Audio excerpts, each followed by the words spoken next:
Glorieux Jésus,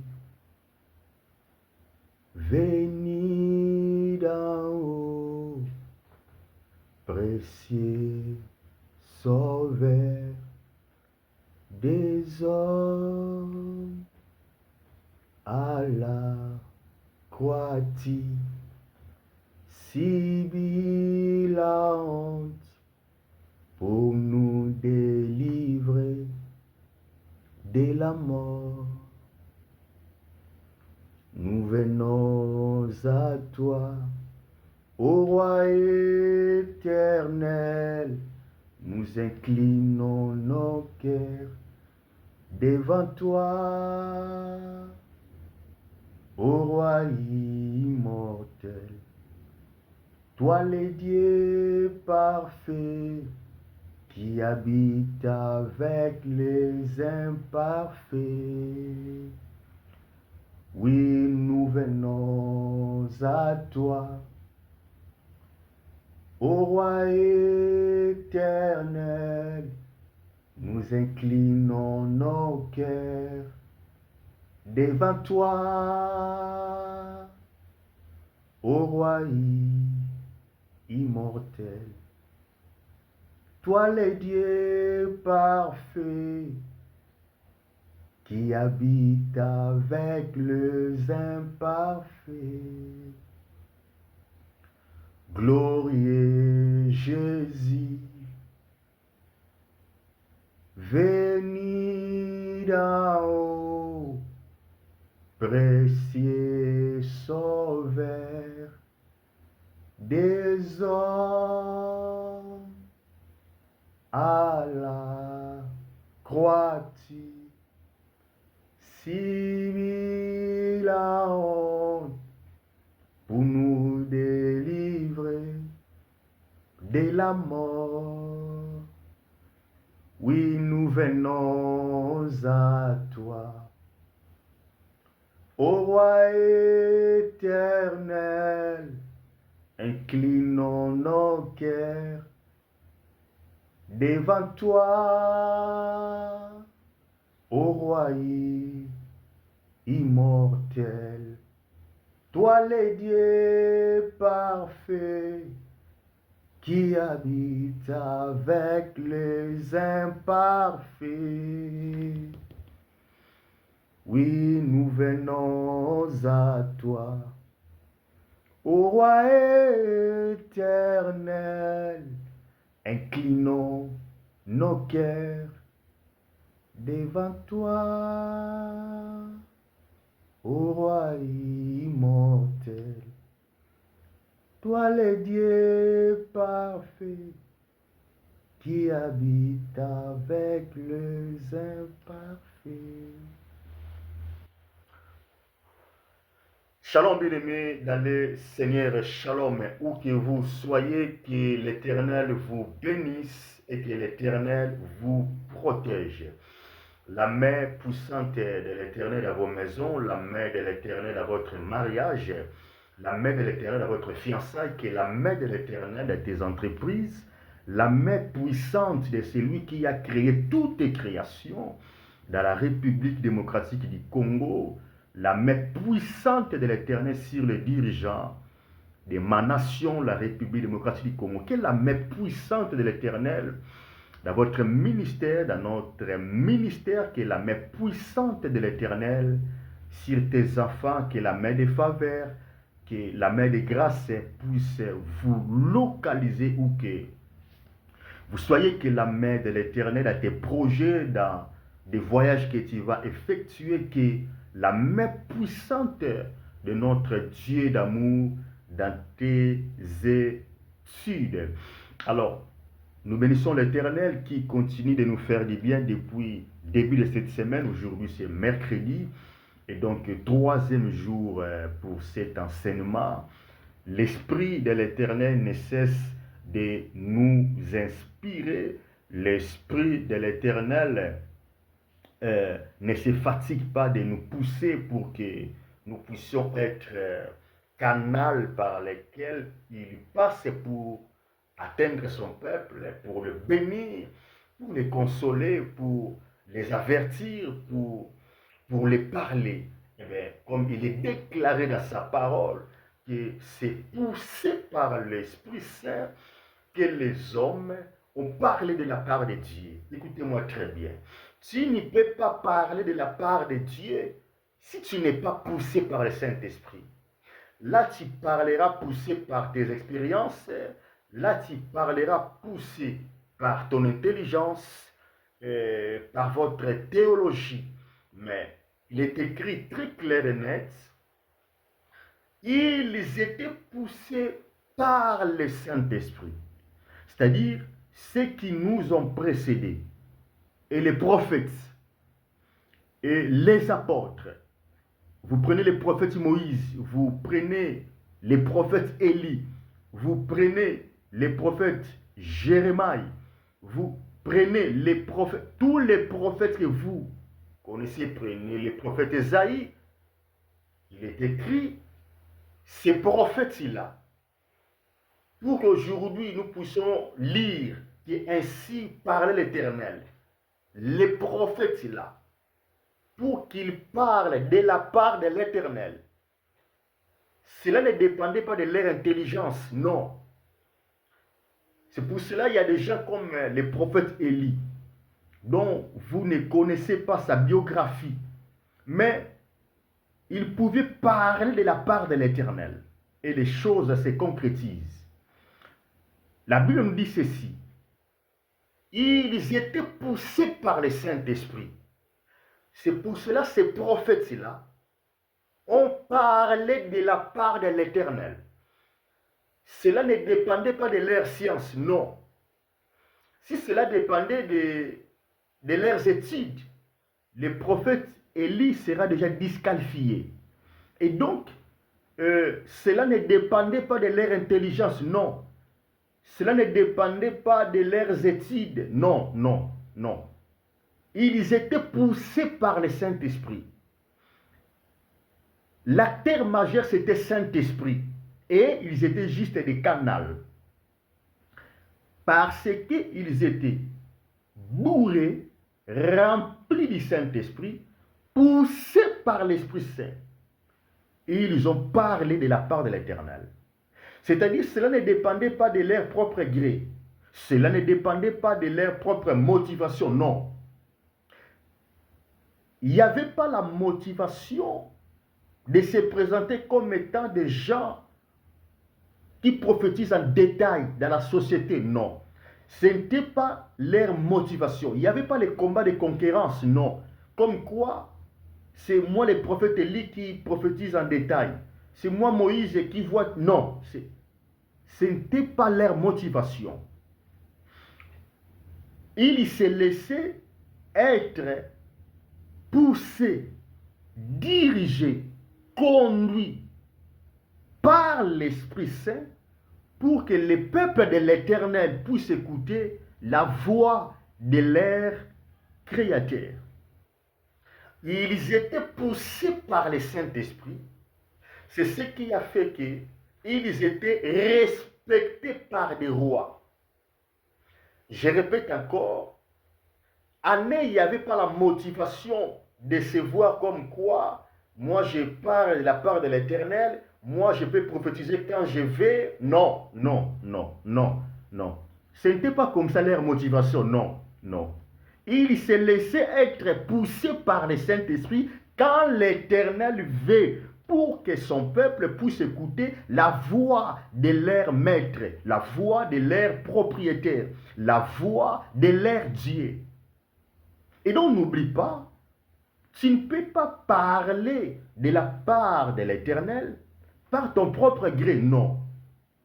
Vous voyez, tu peux nous raconter ton histoire de comment est-ce que tu es né, tu as grandi, c'est pas mauvais, c'est gentil, nous allons t'écouter. Mais pour écouter l'Éternel, il faut que tu sois poussé par le Saint-Esprit pour que les hommes écoutent l'Éternel par toi. Je répète encore, pour que la nation congolaise écoute l'Éternel, pour que les peuples là que Dieu t'a confié pour être, puisse écouter la voix de leur Créateur, tu dois être poussé par le Saint-Esprit. Tu dois être rempli de l'Esprit Saint. C'est pour cela que tu dois désirer le Saint-Esprit dans votre vie. Le Saint-Esprit étant une personne, plus tu as de bonnes relations avec le Saint-Esprit, plus le Saint-Esprit va se laisser découvrir en vous.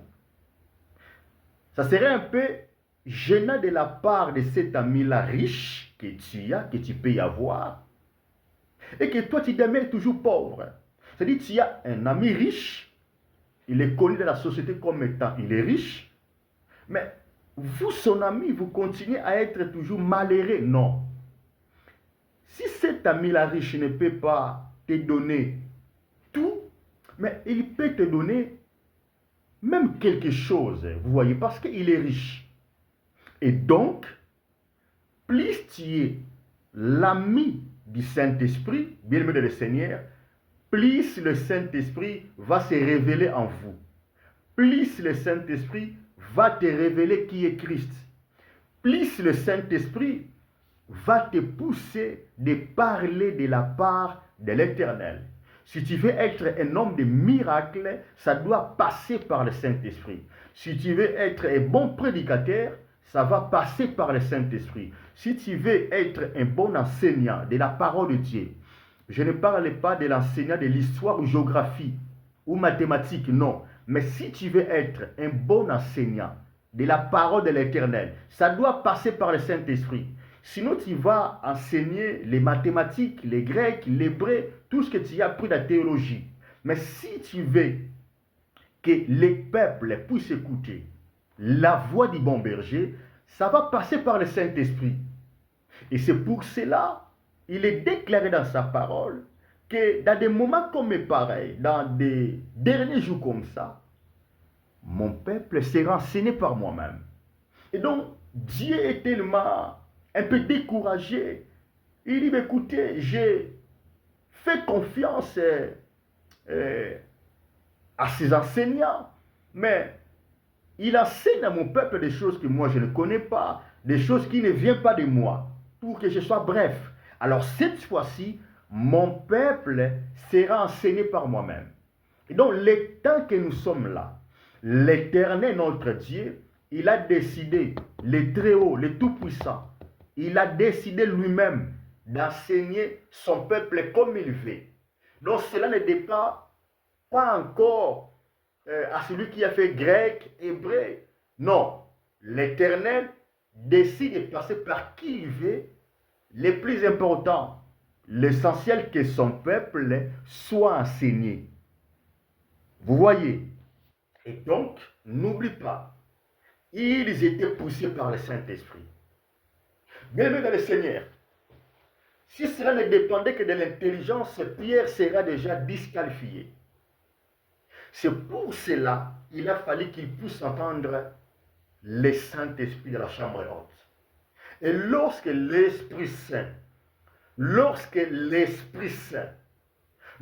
le consolateur, l'Esprit de la vérité, le paraclet de Dieu était venu, Pierre a eu le courage.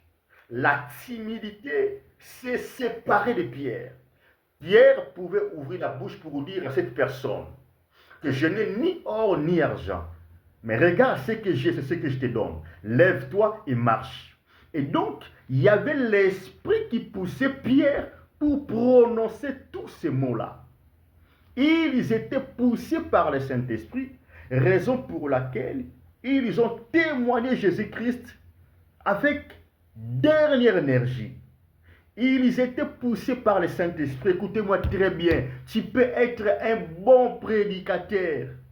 Tu peux être un prédicateur comme pas possible. Tu peux avoir la connaissance, tu maîtrises la Bible de A à Z. Frère, tu peux faire toutes sortes de théologies du monde. Mais si vous n'avez pas le Saint-Esprit, si l'Esprit Saint ne vous pousse pas, si vous ne faites pas le Saint-Esprit votre quête, si vous ne cherchez pas le Saint-Esprit, vous n'allez rien enseigner, rien prêcher. Tu dois commencer à parler que de tes expériences. Tu dois commencer à répéter ce que tu as appris en théologie. Tu dois commencer à répéter seulement ce que tu as appris depuis ton enfance dans la Bible. Et donc, ici, la terre majeure, c'est le Saint-Esprit. Je martèle que tu dois être rempli du Saint-Esprit pour que le peuple-là que l'Éternel t'a confié soit béni. Pour que le peuple-là soit transformé, tu dois être rempli du Saint-Esprit. Pour que des malades soient guéris, tu dois être rempli du Saint-Esprit. Pour que les stériles enfantent, tu dois être rempli du Saint-Esprit. Pour que les cœurs incrédules reçoivent Seigneur Jésus, tu dois être rempli du Saint-Esprit. Pour qu'un athée devienne enfant de Dieu, tu dois être rempli du Saint-Esprit. Pour que les hommes des ténèbres puissent confesser que réellement ton Dieu est puissant, tu dois être rempli du Saint-Esprit. Cela ne dépend pas de tes muscles. Tu dois être rempli du Saint-Esprit pour que des morts reviennent à la vie. Tu dois être rempli du Saint-Esprit pour que tu sois une femme qui bouge les nations, pour que tu sois une femme qui influence l'assemblée là où l'Éternel t'a établi. Tu dois être rempli du Saint-Esprit.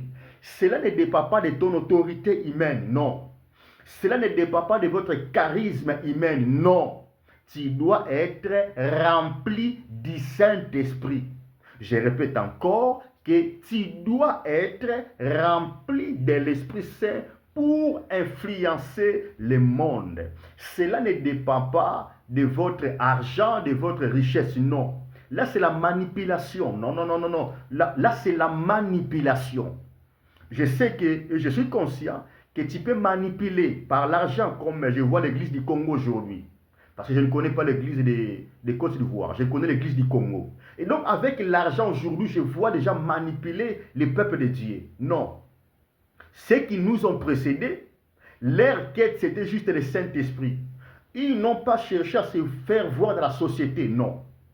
Ils n'ont pas cherché à se faire remarquer comme étant des grands prédicateurs. C'est moi qui ai les saints. Non, non, non, non. J'ai dit non, non, non, non. Leur motivation était que l'Éternel passe par eux pour que beaucoup des âmes soient gagnées pour Jésus-Christ. C'était ça leur combat.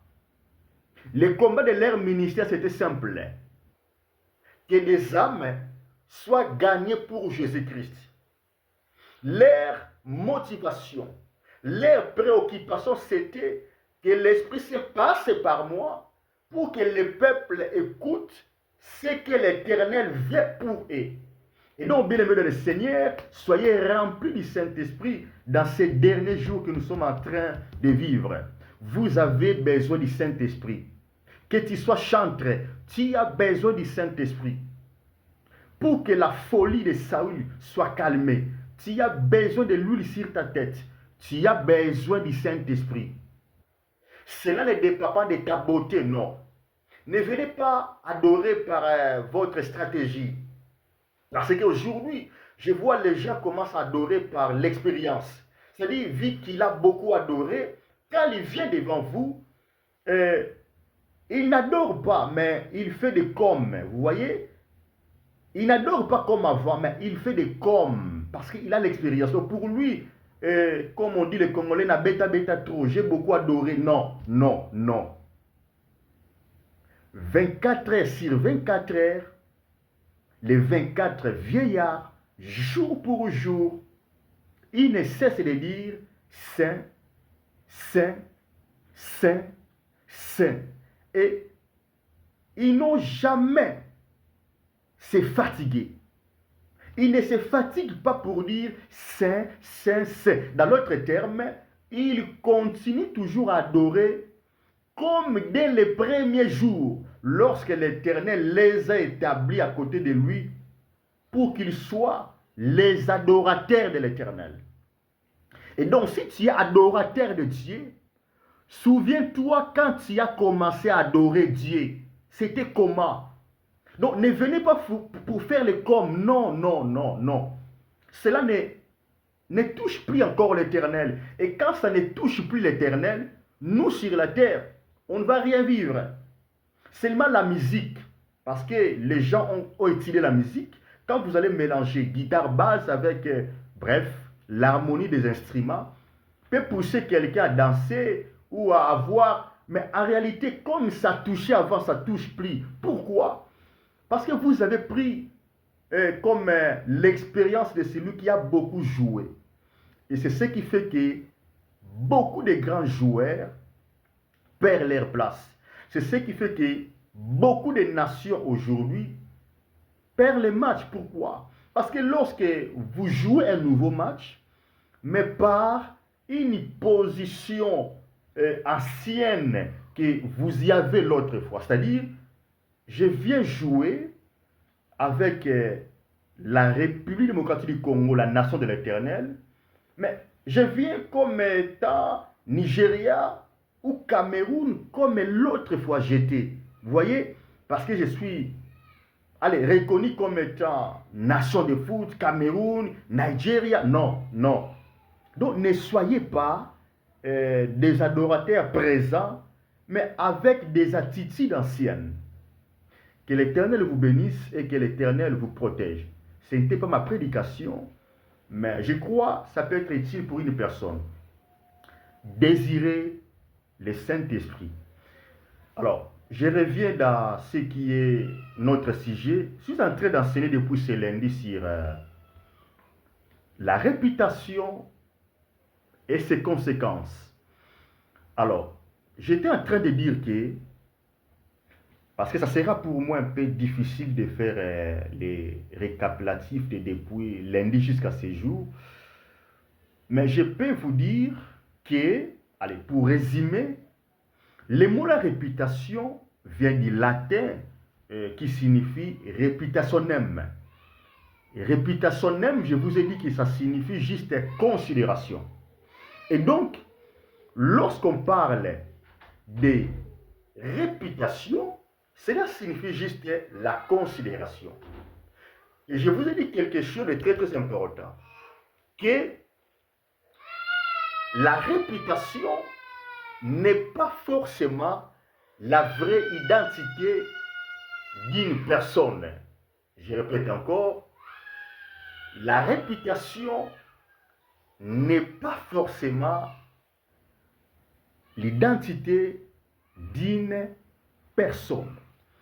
Alors, j'étais en train de vous montrer aussi pendant la semaine qu'aujourd'hui, on peut donner une réputation à une nation, on peut faire, on peut fabriquer la réputation d'une personne. Aujourd'hui, les médias peuvent fabriquer la réputation d'une personne. Aujourd'hui, il y a même certains hommes de Dieu qui fabriquent leur réputation, mais en soi, ils ne sont pas de bonnes personnes, des personnes tellement méchantes, loin de l'Éternel, des personnes qui désirent juste la célébrité, il veut qu'on parle d'eux, vous voyez. Et à côté, il y a aussi des hommes de Dieu vrais, dont le diable a décidé de nuire leur réputation. Et donc, la réputation n'est pas forcément la vraie identité d'une personne. Vous êtes enfant de Dieu. Si quelqu'un aujourd'hui décide de vous appeler fils du diable, cela ne te fait pas fils du diable parce que quelqu'un t'a appelé fils du diable. Pourquoi? Parce que l'Esprit Saint témoigne à vous que vous êtes enfant de Dieu. Et donc, la réputation, c'est une identité. Parce que tel que vous êtes là, vous-même, vous connaissez votre vraie identité. Surtout nous, là, qui viennent dans des pays étrangers comme ça. Quand tu viens dans un pays étranger, tu peux changer les noms, tu peux changer date de naissance, vous voyez. Mais votre vraie identité, vous-même, vous connaissez cela. Et donc, c'est ça, la réputation. Et je vous ai dit aussi que le but de cet enseignement, c'est de savoir différencier la vraie identité d'une personne et l'identité que le monde peut lui donner. Je répète encore. Tout au long de cette semaine, j'ai j'enseigne ici la réputation, c'est leçon. Mais derrière l'enseignement ou derrière tout, il y a un but à poursuivre. Alors c'est important de vous rappeler que le but de cet enseignement, c'est la réputation. C'est de te faire comprendre que il faut savoir différencier la réputation d'une personne et sa vraie identité. Et donc tu peux écouter dans la société, on est en train d'insulter ou de valoriser une personne. Maintenant, il faut chercher à comprendre quelle est sa vraie identité. Et donc, c'était important de vous rappeler cela. Savoir différencier la vraie identité d'une personne et ce que la société peut lui octroyer. Alors, comme vous pouvez remarquer, il y a des enfants qui pleurent. C'est une grande bénédiction. Cela ne peut pas nous déstabiliser. La Bible nous dit que tout ce qui respire loue l'Éternel. Donc prenez ça comme s'il loue l'Éternel parce qu'il respire. Alors aujourd'hui, par la grâce de Dieu, nous allons prendre Genèse chapitre 9. Je vais lire dans le 23e verset. Je prends Genèse 9 pour lire dans le 23e verset. Alors, je vous rappelle encore que je suis en train de parler, d'enseigner sur la réputation et ses leçons. Des leçons que le mot la réputation peut nous donner. Alors, je vais lire la parole de Dieu, Genèse 9, 23. Alors, Sem et Japheth prirent les manteaux, les mirent sur leurs épaules, marchèrent et reculons, et couvrirent la nudité de leur père. Comme leur visage était détourné, ils ne virent point la nudité de leur père. Vous connaissez très bien cette histoire de Noé. Il va faire le champ de vignes. Plus tard, il va presser les vignes. Ça devient vin, disons-le comme ça. Il va prendre le vin. Il va tomber dans l'ivresse. Ce qui a fait que le premier enfant était venu. Il a découvert la nudité de son père. Il va appeler ses frères. Mais écoutez ce qui va se passer. Je parle, je répète encore, je parle de réputation et ses leçons. Vous allez comprendre pourquoi j'ai choisi ce passage biblique. Bientôt, je vais terminer. L'enfant qui a vu la nudité de son père, il paraît il avoir même rigolé après avoir découvert une nudité de son père.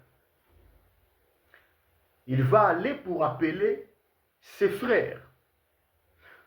Je ne sais pas si sa motivation était aussi pour que ses frères puissent se moquer de leur père, je ne sais pas.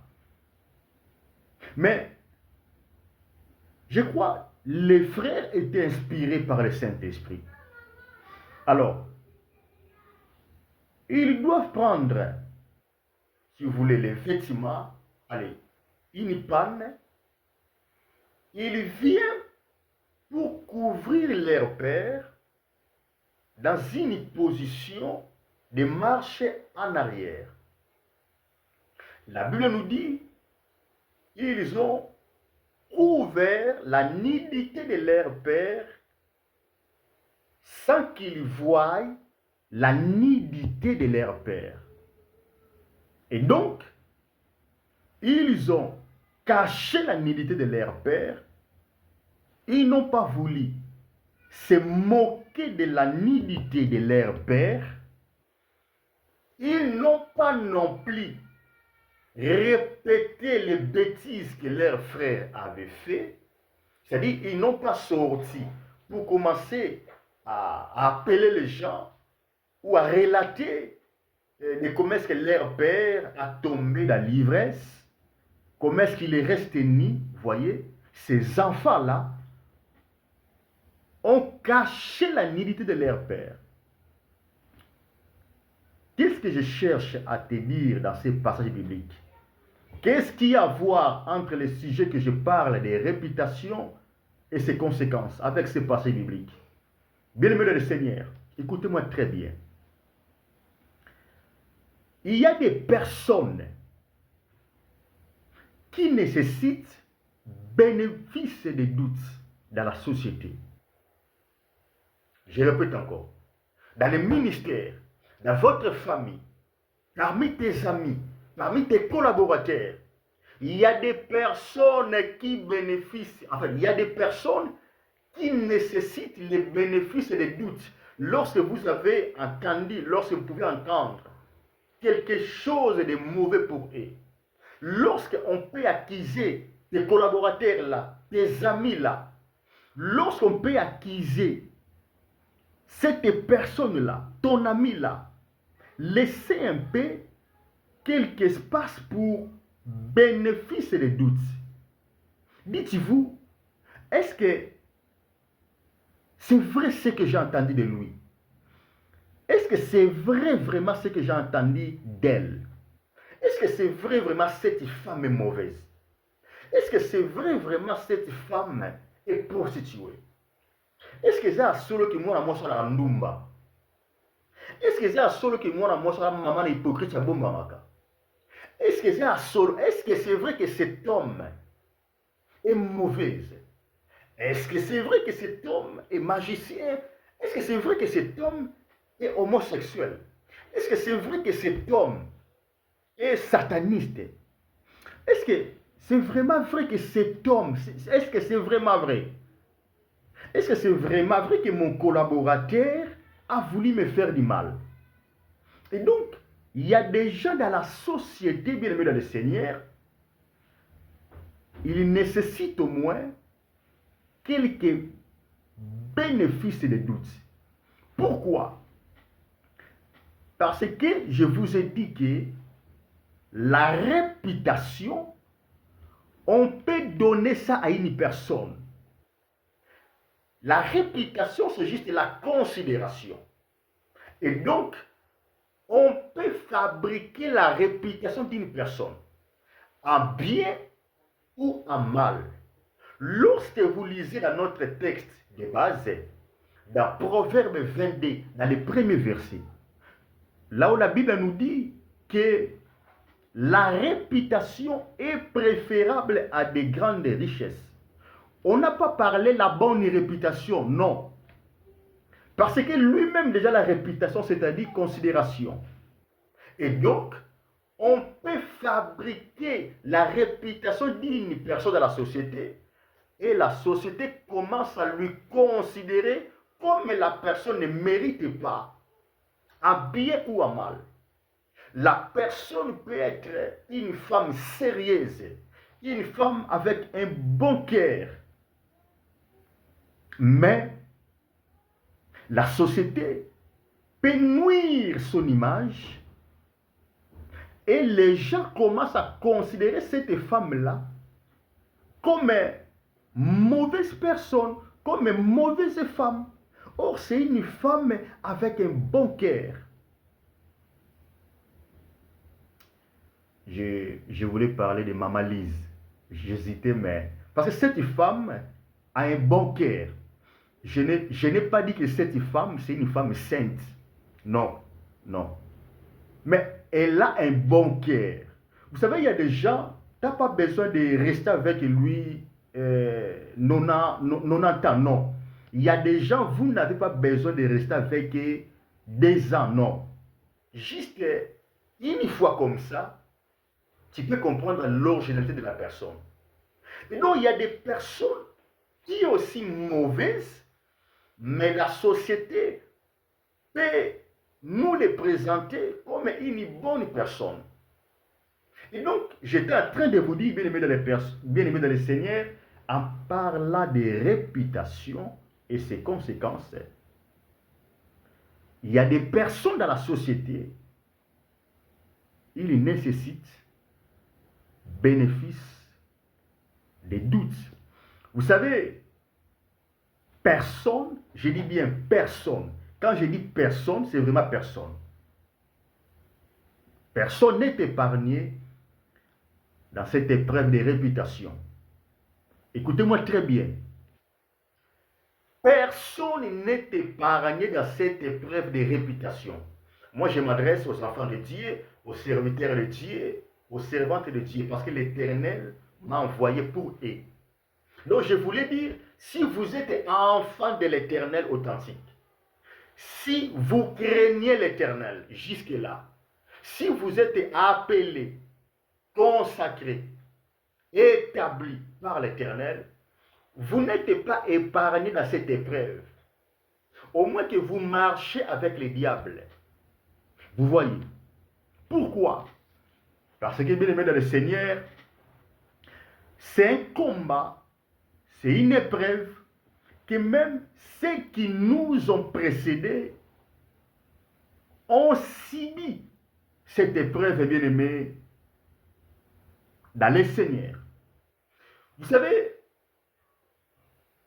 là où le premier fils de Noé, celui qui était venu le premier, a vu la nudité de son père, là où il a se moqué, là où il a rigolé, la nudité de son père, ses frères, quand ils étaient venus, les enfants du même père, l'autre a pris la joie. Il se moque de son père. Il rit son père. Mais les deux enfants n'ont pas supporté de voir la nudité de leur père. Bien-aimé de le Seigneur, tu n'es pas épargné dans cette épreuve. Écoutez-moi très bien. Dans cette épreuve de réputation, ne dites pas que tu es épargné. Ne dites pas que moi, mon parcours est parfait. Non, ton parcours n'est pas parfait. Il y a des gens qui sont quelque part en train de défendre ton image. Parce qu'en défendant ton image, nous défendons l'image de Christ, que nous croyons que tu es son serviteur, son disciple. Et donc ne pensez pas que tu es épargné dans cette épreuve. Il n'y a personne qui a un parcours parfait. Non. Ce combat de réputation, d'une manière ou d'une autre, a touché votre vie, a touché beaucoup de personnes. Et donc, j'étais en train de te dire que il y a des gens qui ont vu ta nudité. Il y a des gens qui ont entendu parler de ta nudité. Mais nous sommes tellement gentils, nous n'avons pas voulu encore commencer à chanter ta nudité. Nous n'avons pas encore voulu répéter ta nudité comme nous ont parlé. Nous sommes gentils de prendre les pannes en marchant à reculons pour couvrir ta nudité. Pourquoi? Parce que nous te considérons comme l'ami. Parce que nous croyons que tu es notre frère. Nous croyons que tu te fais partie du corps. Nous croyons que tu es important dans le corps. Vous savez, il y a des gens, si tu as entendu parler de sa nudité, au moins tu sais qu'à lui, depuis il est parti, il n'a pas décidé de revenir dans le corps. Vous voyez? Tu peux comprendre.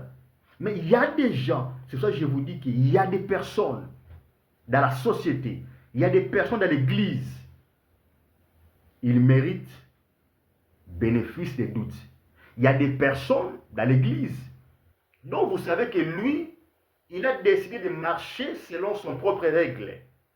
Il y a des gens, il a décidé de faire son propre Bible. Il y a des gens, allez, il a décidé de vivre selon ses expériences. Même si vous parlez, il y a des gens comme ça, ils ont déjà décidé que rendez-vous sur le ciel. Parce qu'il a déjà eu le goût des célébrités. Tout ce qu'il faut pour lui, c'est la célébrité, qu'on parle de lui. Vous voyez, il n'a pas encore l'intérêt de revenir dans les raisons. Les gens comme ça, vous ne les calculez même pas, permettez-moi les mots là. Mais il y a des gens dans l'église, ils méritent bénéfice des doutes bien dans le Seigneur. Vous savez, j'ai passé dans une église que j'allais beaucoup pour prêcher la parole de Dieu là-bas. Un jour, quand je suis arrivé là-bas, dans l'église, je dis bien dans l'église, avant que l'église commence, j'attendais les débats entre les frères et les sœurs, les choristes là, ceux qui chantent. Il parlait de notre frère Atoms, le docteur Atoms Mbouma. Vous savez, après la mort d'Alain Moloto, permettez-moi de dire ça comme ça, clairement. Donc, pour certains, ils accusaient les frères Atoms Mbouma. Et donc, j'étais là. Cela ne me concernait pas. C'est là où j'allais pour prêcher. Cela ne me concernait pas. Mais, quand bien même que vous avez préparé la prédication, quand bien même que vous voulez être très concentré, vous attendez que le moment de prêcher. Mais je ne pouvais pas supporter qu'on parle comme ça, qu'on accuse comme ça un frère, un homme de Dieu, un adorateur du Seigneur, que nous croyons qu'il est le nôtre, il est une bénédiction pour nous, c'est-à-dire pour l'Église, corps de Christ. Vous voyez, à cause de cela, je me mettais debout, étant prédicateur invité, pour interrompre cette discussion. Je dis bien, c'était dans l'église. Il parlait vraiment, je ne peux pas rentrer dans tous les détails, comment il parlait avec des témoins, mais bref, parce que depuis mon enfance, avant même que je devienne ministre de Dieu, depuis mon enfance, j'ai quelque chose là, moi, de défendre l'église de Jésus. Et donc, bien aimé, ceux qui me connaissent dans ma famille ou dans l'amitié, ils peuvent témoigner que je n'aime pas qu'on parle le mal des hommes de Dieu à côté de moi. Qui que tu peux être ma femme, tu peux être ami, tu peux être frère, sœur, ils savent très bien, j'aime pas ça. Et donc, c'est pas que je connais ces frères-là, ils connaissent la vraie vérité de leur cœur. Mais quand je vois que cette personne-là est une bénédiction pour l'Église, quand je vois que cette personne-là est loin pour être sataniste, est loin pour être quelqu'un qui cherche à égarer les enfants de Dieu d'une manière à une autre, bien-aimé de le Seigneur, je prends toujours les défenses de ces hommes-là. Comme je vous ai dit hier, j'étais quelque part, le prophète Diogras est en train d'être chicoté, mais je prie les défenses des prophètes. Tandis que moi-même, je venais du Congo, les prophètes ne m'avaient pas réussi. Et donc, parce que je vois qu'il y a beaucoup de nations derrière lui, je ne peux pas sacrifier tous ces hommes-là à cause de moi seul. Parce que le prophète n'a pas accepté de me recevoir. Bon, peut-être il n'avait pas le temps. Gloire à Dieu. Moi, je prends les leçons. Mais moi, je crois, cela ne lui fait pas un sataniste parce qu'il ne m'a pas réussi. Non. Vous voyez, il y a des choses, Dieu peut permettre ça, que les prophètes ne me reçoivent pas. Moi, je dois parler ça. Et lui, il va écouter ça.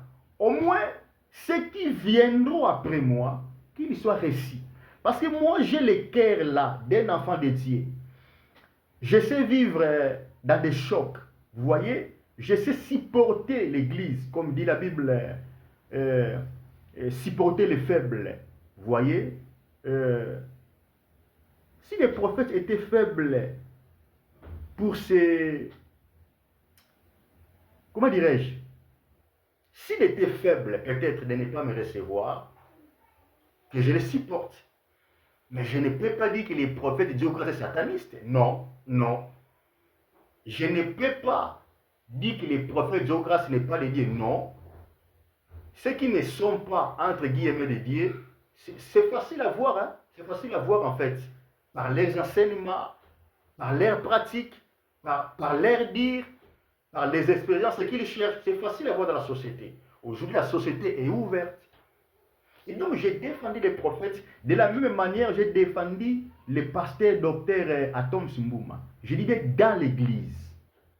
C'est pour cela que j'étais en train de vous dire, personne n'est épargné dans cette épreuve de réputation. Il y a des gens quelque part que vous ne connaissez pas, qui te défendent, qui ne veut pas que ta réputation soit salie, qui ne veut pas que ta nudité soit vue, qui ne veut pas répéter votre nudité. Je ne veux pas voir ta nudité. Même sans avoir vu, je ne veux pas aussi répéter ta nudité.